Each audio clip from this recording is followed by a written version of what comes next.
So we have another piece of very significant oil news. This is something that has been a long time coming and we've been tracking closely here. The Biden administration has taken a very different approach towards relations with Venezuela than the Trump administration did when they tried to have that whole fake coup Juan Guaido thing. I mean, listen, I don't want to oversell it here. The Biden administration is still out there pretending that Juan Guaido is the legitimate leader of Venezuela.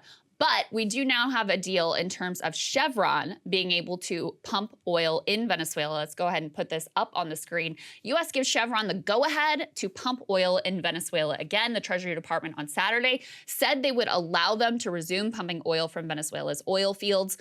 This license is not going to allow the state-owned oil company in Venezuela to benefit, but it does signal, they say, an opening for other oil companies to potentially resume their business in the South American country 2 years after the Trump administration cracked down on companies' activities there in an effort to put pressure and oust the Maduro government.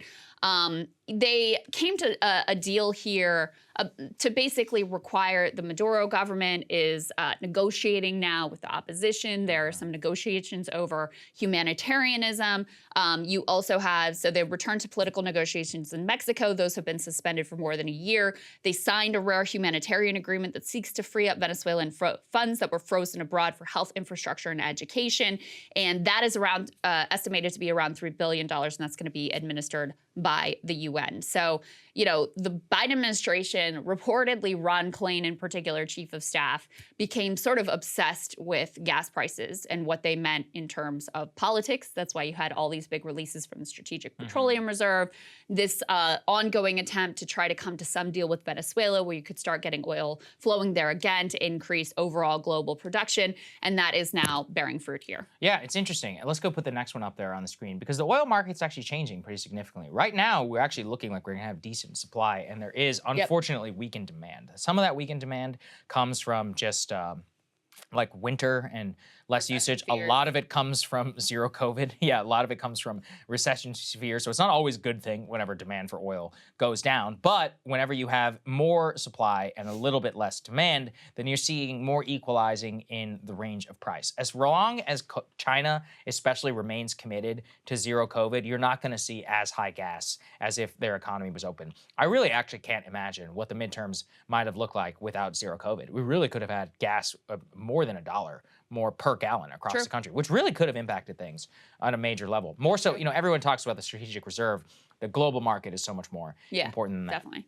In terms of where national gas prices are right now, let's put this up there on the screen. We've got a map. So $3.55 dropped a little bit this morning to $3.54 across the country. I was just in Texas for Thanksgiving. Very cheap gas there. $2.88 a gallon, some of the cheapest in the entire country. The American Southwest, anything near the refineries, and generally cheaper. Still quite expensive out in California, but California right now is still really one of the only states with $5 a gas on average. And here on the East Coast, it looks to be, you know, it's normalizing around like less than $4 a gallon. None of this is ideal necessarily, but we should remember that a year ago, before the invasion of Ukraine and still in the midst of some like COVID craziness, it was $3.39. So that was definitely higher than it was in the middle of the pandemic. But to equalize back to where things were before the Russian invasion, and if we continue to see like a downward move in price, I actually think that's pretty significant for the Biden administration. The Venezuela part, you know, if they can really get oil pumping and flowing there, would only increase the amount of supply, especially with weak demand, and hopefully help the economic situation. So I think I support it. I've supported it since day one. And I hope they continue to pursue creative diplomacy to get cheaper oil for Americans anywhere. Yeah, absolutely. And I mean, they've been like the sanctions that the Trump administration imposed have also been contributing to, I'm not saying it's the sole cause, but contributing to unnecessary suffering of the Venezuelan people, which is important to keep in mind as well. Compare the prices now, $3.54. A month ago, it was about $3.75. So you can see there's been a sort of consistent downward ticking of the gas prices. I think that trajectory is almost as important as anything in terms of how people feel about gas prices, because it's like, okay, am I getting squeezed more and more and more? Or am I getting, you know, can I see the light at the end of the tunnel here? California is the only state, at least as of yesterday, that had gas averages over $5 a gallon. I mean, that's not a great place to be, but it is significantly better than where things have ultimately been. So yeah, the economic picture right now, it looks like inflation, the very last numbers we got overall, inflation seems to be on the wane.